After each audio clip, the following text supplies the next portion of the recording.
और विधिवत ब्याह की विधि से सतरूपा और मनु महाराज जी ने कन्यादान करके करदम महात्मा को जामाता रूप में स्वीकारा और अपनी बिटिया को उनको पत्नी रूप में प्रदान कर, धर्म पत्नी रूप में प्रदान कर, अर्धांगिनी रूप में करदम महात्मा को, देवहूति मां को प्रदान कर उनको आशीर्वाद दे के वापस अयोध्या आ गए। और भागवत जी में लिखा है कि देवहूति माता ने अपनी मां सतरूपा से पतिव्रत धर्म को सीखा था और उसी पतिव्रत धर्म से देवहूति माता निरंतर करदम महात्मा की अनवरत सेवा करती है। और कभी कभी तो महीने महीने समाधि में है। और इतने बड़े राजा की बिटिया है, क्या उसको वहां सुख हुआ होगा, क्या दुख हुआ होगा, कौन कहने जाए, वो किससे कहे। और आश्रम का जीवन कितना कठिन होता है, पर वो जानती है मैं जिनकी सेवा कर रही हूं यही मेरे लिए नारायण है और इनसे बढ़ के कोई नहीं है। कहते हैं कि वर्षों बीत गए, गृहस्थ में रह के भी ब्रह्मचारी है। एक दिन सायंकाल का समय, माता देवहूति सायंकाल की पूजा की सामग्री, संध्या पूजा की सामग्री, जल, आसन, जलपात्र, आचमन, अर्घ आदि लेके आई तो दीपक की जो लौ थी वो जरा मंद हो रही थी। तो उस आसन पर विराजमान करदम महात्मा ने दीपक की लौ को थोड़ा सा आगे किया और ज्यों ही दीपक की ज्योति बढ़ी तो प्रकाश हुआ और माता देवहूति जो पूजा की सामग्री ला रही ना महाराज, तब उस प्रकाश में माता देवहूति पर करदम महात्मा की नजर गई और कहते हैं देवी आप कौन हो। अगर कोई आज पतिदेव ऐसा कह दे कि देवी आप कौन हो, क्या कहेंगी हमारी पहाड़ी भाषा में कि महाराज आंख फूट गई तुम्हारे, क्या ब्याह दिन नहीं देखो, ये हास परिहास है। और क्या उत्तर मिलेगा, यही तो मिलेगा ना महाराज। पर देवहूति माता ने ऐसा कुछ नहीं कहा।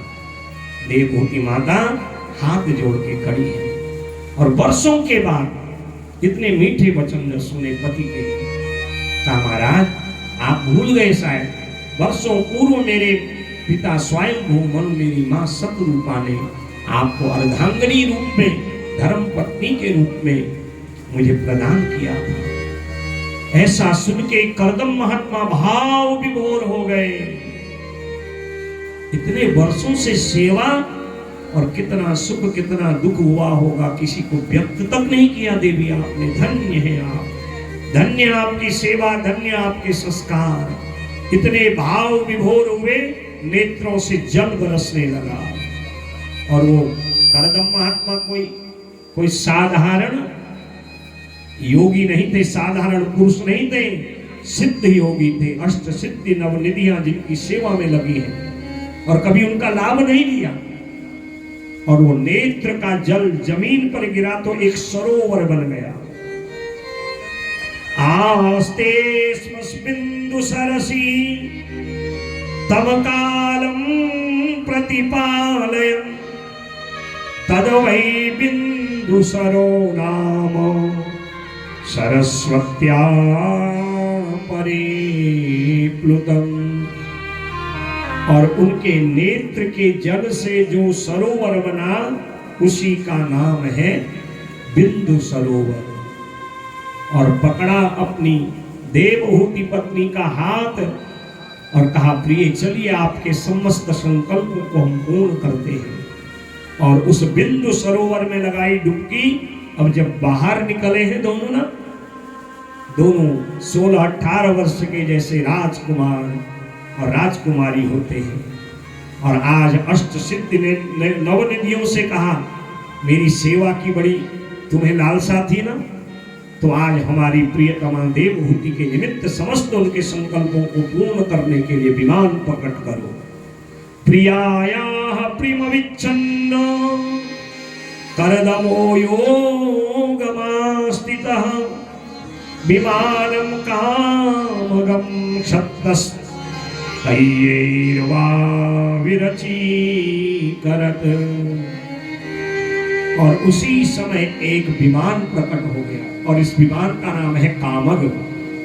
कामग विमान में संसार की समस्त भोग वस्तुएं हैं, जो चाहो वो सब उस विमान में है।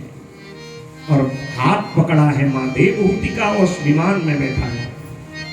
आपको जो अच्छा लगता है, प्रियाया प्रियमनिच्छन्नो, आपको जो प्रिय है।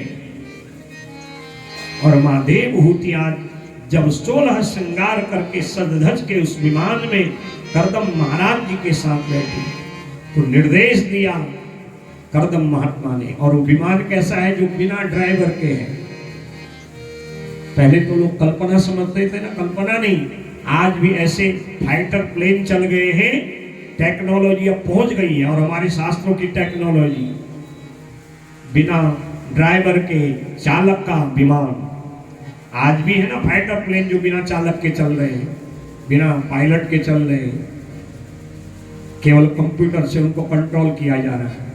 और सबसे बड़ा सुपर कंप्यूटर तो हमारा दिमाग ही है ना। अब हम इसका सदुपयोग कम, दुरुपयोग ज्यादा करते हैं, क्योंकि उस सुपर कंप्यूटर को बनाने वाला भी तो मानव ही है ना।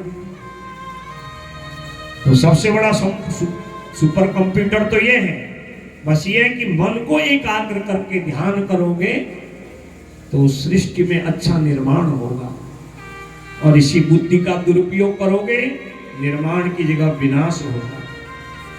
अभी आप पर निर्भर है कि आप अपनी इच्छा शक्ति, अपने तप का, अपने स्वाध्याय का कैसे सदुपयोग करते हो। और बिना चालक के उस विमान को मन से निर्देश दिया और हजारों वर्षों तक दिव्याति दिव्य लोकों का भ्रमण किया। ऊपरी ऊपरी विनस्तस निलयेषु पृथक पृथक क्षिप्तैकपूभिकान्तं पर्यंक व्यजनासनैः। समस्त भोगों को भोगते भोगते, समस्त इच्छाओं को पूर्ण करते करते वर्षों बीत जाने पर आज जो है मां देवहूति के साथ करदम महात्मा वापस अपने आश्रम आए, सरस्वती नदी के किनारे। और कहा, देवहूति क्या चाहिए तुम्हें? कहा, महाराज कितना ही सुख क्यों न हो गृहस्थ में, कितना ही वैभव क्यों न हो, यदि गृहस्थ में सुख देने वाली संतान नहीं है तो गृहस्थ सुना सुना लगता है। मां देवहूति के संकल्पों को पूर्ण करने के लिए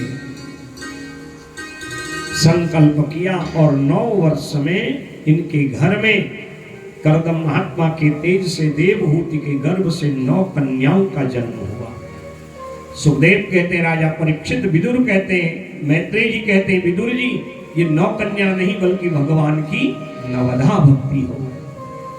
9 कन्याओं का जन्म और विधिवत इनको संस्कार दिए हैं। और ब्रह्मा ने निर्देश दिया, जहां पर कृपा राम के होई, भगवान की कृपा है तो सब संकल्प गृहस्थ में पूर्ण हो जाते हैं। 9 महात्मा प्रकट हो गए और 9 महात्माओं को 9 कन्याओं का दान कर दिया। सबसे बड़ी बिटिया है कला, मरीचि को, अनुसुईया अत्रि को, श्रद्धा अंगिरा को, हवि, पुलस्त्य को, गति नाम की जो 5वीं कन्या है पुलह को, ख्याति नाम की 6ठी कन्या भृगु को, क्रिया कर्तु को, अरुंधति वशिष्ठ को, और जो सबसे छोटी 9वीं कन्या है उसका ब्याह अथर्व महात्मा से कर दिया। और कहा, देवी अब तो गृहस्थ पूर्ण हुआ। कहा, महाराज नहीं, एक सत्पुत्र के बिना गृहस्थ अधूरा है। कहा, देखो ऐसा पुत्र हमें नहीं चाहिए जो संसार का साधारण मानव हो, विषयी हो, जन्म ले मरे। हमें उस अजन्मा परमात्मा को पुत्र बनाना है तो भजन करना पड़ेगा। और तब 1 वर्ष तक माता देवहूति और भगवान ने जो है विधिवत भजन किया है। और दिव्य भजन करते करते भगवान प्रकट हो गए। क्या चाहिए? कहा, आपका जैसा बेटा। कहा, मेरा जैसा तो नहीं हूं। और उसी समय भगवान 8 वर्ष के नारायण रूप में प्रकट हो गए। लोके कपिल इख्यात गंता ते कीर्ति वर्धन। और नाम पड़ा कपिल देव। बोले कपिल नारायण भगवान की। और ये कोई साधारण बालक तो थे नहीं, मां से दूध मांगते, रोटी मांगते, कपड़ा मांगते, रोते। साक्षात नारायण है। इसलिए भक्ति करिए, भक्ति करोगे तो भगवान आएंगे। यदि भगवान को छोड़ के दुनिया का सामान मांगोगे, भगवान सामान तो दुनिया की सारी वस्तुएं तो दे देंगे, पर अपने से मुख मोड़ लेंगे। इसलिए इस जन्म और जन्म जन्मांतर का भला चाहते हो तो खूब भक्ति करिए, खूब भजन करिए, और भजन का जो परिणाम होता है वो सार्थक होता है। और भजन में भी अपनी इच्छा नहीं, उन्हीं की इच्छा को रखिए। तेरी मर्जी का मैं हूँ गुलाम, मेरे अलबेले राम। तेरी मर्जी का मैं हूँ गुलाम, मेरे अलबेले राम। तेरी मर्जी का मैं हूँ गुलाम, मेरे अलबेले राम। तेरी का मैं हूँ गुलाम, मेरे अलबेले राम। तेरी मर्जी का मैं हूँ गुलाम, मेरे अलबेले राम।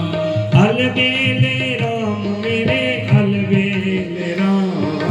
अलबेले राम, मेरे अलबेले राम। अलबेले राम, मेरे अलबेले राम। अलबेले राम, मेरे अलबेले राम। तेरी मर्जी का मैं हूँ गुलाम, मेरे अलबेले राम। तेरी मर्जी का मैं हूँ गुलाम, मेरे अलबेले राम। श्री राधे।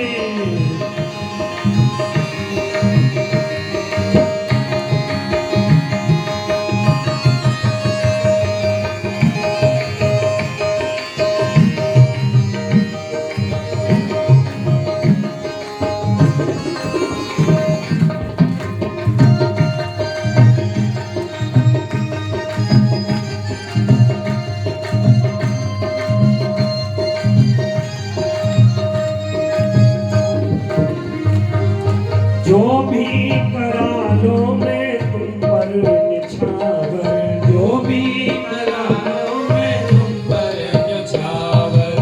अपनी इच्छा नहीं, थोड़ी भक्ति करी और मांग की लिस्ट लंबी रख दी नहीं।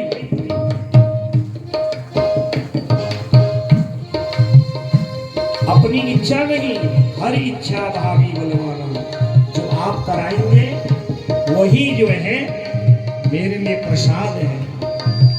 एक व्रत किया, एक भजन किया और लंबी लिस्ट मांग की रख दी, ऐसा ये व्यापार है, ये भजन नहीं।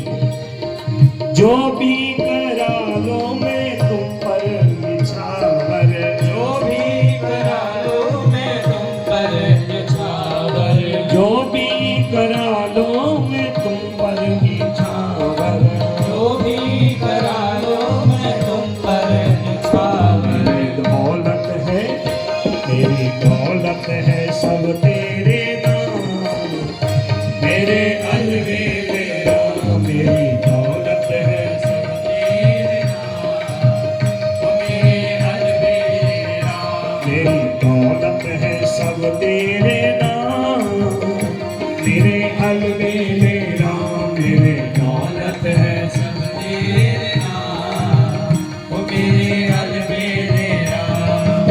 मर्जी का, तेरी मर्जी का मैं हूँ गुलाम, मेरे अलबेले राम। तेरी मर्जी का मैं हूँ गुलाम, मेरे अलबेले राम। है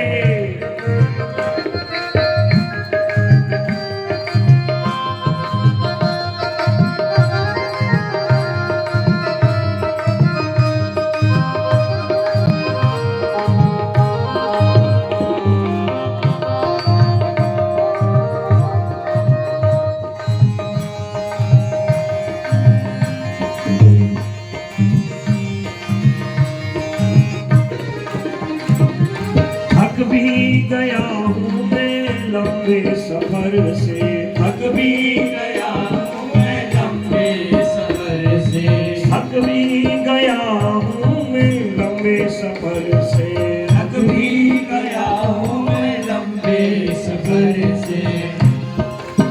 ओ मेरा जीवन हुआ है हरा, मेरे अलबेले राम, मेरा जीवन हुआ है हरा, ओ मेरे अलबेले राम, अलबेले राम, मेरे अलबेले राम, अलबेले राम, मेरे अलबेले राम, अलबेले राम, मेरे अलबेले राम, अलबेले राम, मेरे अलबेले राम। तेरी मर्जी का, तेरी मर्जी का मैं हूँ गुलाम, मेरे अलबेले राम, तेरी मर्जी का मैं हूँ गुलाम, मेरे अलबेले राम।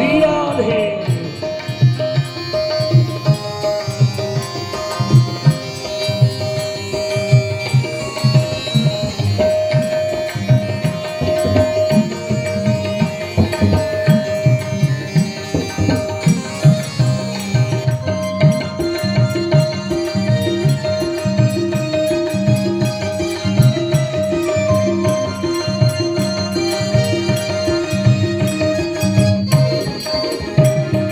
तेरी रजा में अब करनी रजा है, तेरी रजा में अब करनी रजा है, तेरी रजा में अब करनी रजा है, तेरी रजा में अब करनी रजा है। दे दो सजाया इनाम, मेरे अलबेले राम, दे दो सजाया इनाम, मेरे अलबेले राम, दे दो सजाया इनाम, मेरे अलबेले राम, दे दो सजाया इनाम, मेरे अलबेले राम, अलबेले राम, मेरे अलबेले श्याम, अलबेले राम, मेरे अलबेले श्याम, अलबेले राम, मेरे अलबेले श्याम, अलबेले राम, मेरे अलबेले श्याम। तेरी मर्जी का, तेरी मर्जी का मैं हूँ गुलाम, मेरे अलबेले राम, तेरी मर्जी का मैं हूँ गुलाम, मेरे अलबेले राम, तेरी मर्जी का मैं हूँ गुलाम, मेरे अलबेले, मेरे अलबेले राम, मेरे अलबेले राम, मेरे अलबेले श्याम, मेरे अलबेले राम। बोले भक्त वत्सल भगवान की जय। जब भक्ति निर्मल होती है, निर्मल मन जन सो मोहि पावा। जब भक्ति निर्मल होती है तो भगवान को प्राप्त कर ही लेता है भक्त। इसलिए भगवान से जब भी मांगो, दुनिया का सामान मत मांगो, दुनिया के सुख मत मांगो। बाल भाव से मैंने पूर्व में भी निवेदन किया, बच्चे बने रहो भक्ति में और सौंप दो माता पिता प्रभु मेरे, शरण गहूं में किस की आरती में गाते हो। जब अपने भाव से आरती गाते हो तो आरती को समझो भी, आप ही माता हैं, आप ही पिता हैं, मैं और कहां जाऊं महाराज। इसलिए जो है आपके अलावा कोई तेरे दर को छोड़ के किस दर जाऊं। समर्पण करिए और समर्पण का परिणाम होगा भगवान स्वयं रक्षक बन जाएंगे।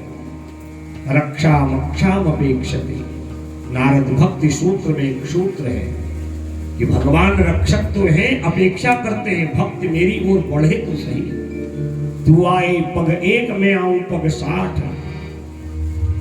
और जब समर्पण हो जाता है तो भगवान दुनियादारी न देके अपने को ही दे देते। अब जब भगवान ही आ गए तो फिर क्या चाहिए। अब वो सब चालक बन के बढ़िया ही करेंगे। इसलिए आज भगवान नारायण कपिल बन के आए और ये सिद्ध और गणों के अधीश हुए। इन्होंने अपने उपदेशों से सांख्य शास्त्रों की रचना करी। जो उपदेश कपिल भगवान ने दिए हैं उन उपदेशों को सांख्य उपदेश कहा जाता है। यहाँ पर 9 अध्यायों में कपिल गीता का ज्ञान है।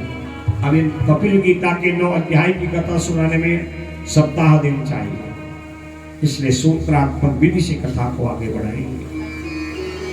पुत्र का दर्शन होते ही कर्दम महात्मा ने अपना दंड कमंडल पकड़ा और कहा देवी चलिए। कर्दम महात्मा तो योगी है, निकल गए, पर मां देवहूति को मोह हो गया। मोह सबल व्याधिन को मूला, और मोह ही सारे दुखों की जड़ है। अपने मां को दुख में मोह में देख करके कपिल भगवान ने उनकी समस्त मोह समस्या का निराकरण किया। और तब कपिल देव को आज गुरु समझ करके, ये साक्षात नारायण है, मैं तो इतनी विदुषी थी, इतनी ज्ञानी थी, और मुझे मोह क्यों हुआ? इस मोह का निराकरण कपिल नारायण करेंगे। और तब कपिल को प्रश्न किए हैं, कहा वैसे आप मेरे पुत्र हैं, पर मेरे मोह रूपी संशय का निराकरण करने के लिए आप गुरु नारायण हो।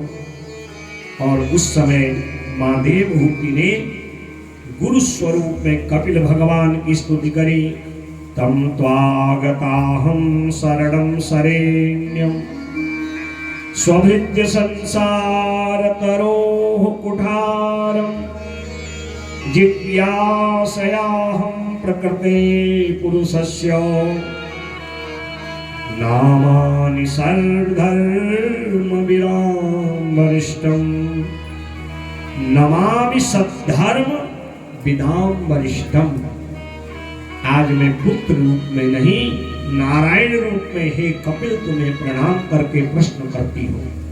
और माँ ने अपने मोह रूपी संशय को दूर करने के लिए प्रश्न किए, क्यों व्यक्ति संसार में भटकता है, क्यों कष्ट भोगता है, मुक्ति का साधन क्या है, कैसे भक्ति की जाती है। और कपिल भगवान ने यहाँ से 9 अध्याय पर्यंत जो ज्ञान दिया उसको कपिल गीता कहा जाता है। कभी भागवत जी के 3य स्कंद को पढ़िएगा। 3य स्कंद में जो 25वें अध्याय से आगे की कथा है यही कपिल गीता है। और ये जो उपदेश है यही सांख्य तत्व है। सांख्य में 25 तत्वों की महत्ता को बताया है। 25 तत्व क्या है? पृथ्वी, जल, तेज, वायु, आकाश, रूप, रस, गंध, शब्द, स्पर्श, श्रोत, जिह्वा, घ्राण, स्पर्श, वाग, दृक्, पायु, पाणि, पाद, उपस्थि, मन, बुद्धि, चित्त, अहंकार, अंतरात्मा। और पंचविंशति तत्वज्ञः यत्र तत्राश्रमे वसन् जटी मुंडी शिखी वापी रमते नात्र संशय। ये 25 तत्व हमारे इसी देह में है। इन 25 तत्वों का ज्ञान जिनको हो जाता है वो चाहे संसार में रहे, राजमहल में रहे, संसार के भोग विषय उसको कभी पीड़ित नहीं करते। सुख में वो आनंदित रहता है और अगर संसार में रहे वहां भी आनंदित रहता है। और इन्हीं 25 तत्वों का जो ज्ञान है वही सांख्य तत्व का उपदेश है। योग आध्यात्मिक पुंसां मतो निःश्रेयसाय में चेतः खल्वस्य बंधायो मुक्तये चात्मनो मनो। मतम, यहाँ से भगवान कपिल नारायण ने कपिल गीता का आरंभ किया कि माँ मन ही है जो प्रभु में बंधे तो मुक्ति हो जाए, और मन ही है संसार के विषयों में बंध जावे तो दुर्गति हो जाए। यदि जीवन में सद्गुरु मिल जावे तो संसार के बंधनों से वो भगवान की ओर मोड़ देता है। पर इसलिए नित्य सत्संग करो। एक अध्याय में इंद्रियों के आकुलता व्याकुलता उनके स्वरूप को बताया, महत् तत्वों की विशेषता बताई। एक अध्याय में मोक्ष साधन, एक में भगवान के ध्यान योग को बताया, एक अध्याय में भक्ति योग और उस भक्ति के लक्षण बताए। शालोक्य, शास्त्र, सामीप्य, सारूप्य, सायुज्य।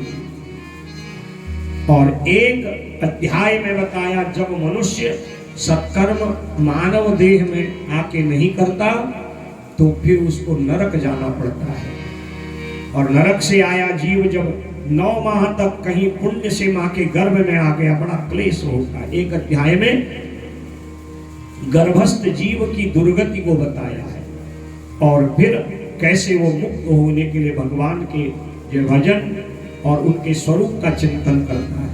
गर्भ में प्रतिज्ञा करता है कि इस मलमूत्र के कुंड से निकल के आऊंगा तो आपके चरणारविंद का आनंद लूंगा, सेवन करूंगा, भजन करूंगा।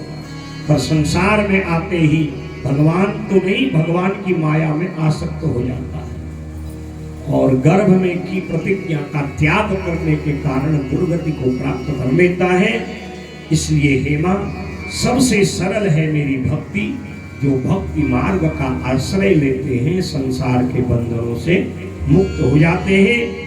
आज मां ने जब 9 अध्यायों में, मैंने आपको केवल संकेत में ये कथा सुनाई है, क्योंकि ये जो कथाएं हैं ये कभी विशिष्ट जब प्रवचन होते हैं, एक विषय पर कथा होती है तब इनका विस्तार होता है। और भागवत के प्रसंगों से इनका विस्तार करना वक्ता के लिए बड़ा कठिन होता है, क्योंकि प्रसंग बहुत आगे हैं। देवभूति माता भाव विभोर हो गई, मोह का नाश हो गया और आज भगवान कपिल देव को प्रणाम किया। तम त्वा महं ब्रह्म परम पुमांसं प्रत्यक्षो तस्यात्मनि संविभाव्यं स्वतेजसा वस्तुगुण प्रवाहं वंदे विष्णुं कपिलं वेदगर्भं। वंदे विष्णुं कपिलं वेदगर्भं, जो अपने ज्ञान के द्वारा संसार के जीवों के अज्ञान मोह का विनाश करते हैं। ऐसे विश्व स्वरूप अज्ञान का विनाश करने वाले, ज्ञान प्रदान करने वाले कपिल नारायण को मैं प्रणाम करती हूँ। कपिल भगवान वहां से पूरब की ओर निकले और आज तक समुद्र में विराजमान है। गंगा सागर आप कभी गए हो, आज भी भक्तों को कपिल भगवान दर्शन देते हैं। बोले कपिल भगवान की जय। और ज्ञान का उपदेश सुनते सुनते माता देवहूति का जो शरीर है ना, वो नदी रूप में परिणित हो गया। और जिस स्थान पर मां देवहूति ने अपने शरीर का त्याग किया कपिल देव भगवान के उपदेशों से, उस स्थान को हम लोग मातृ गया नाम से जानते हैं, जहाँ पितरों की मुक्ति के लिए श्राद्ध किया जाता है। बोले कपिल नारायण भगवान। तृतीय स्कंद को विश्राम दिया।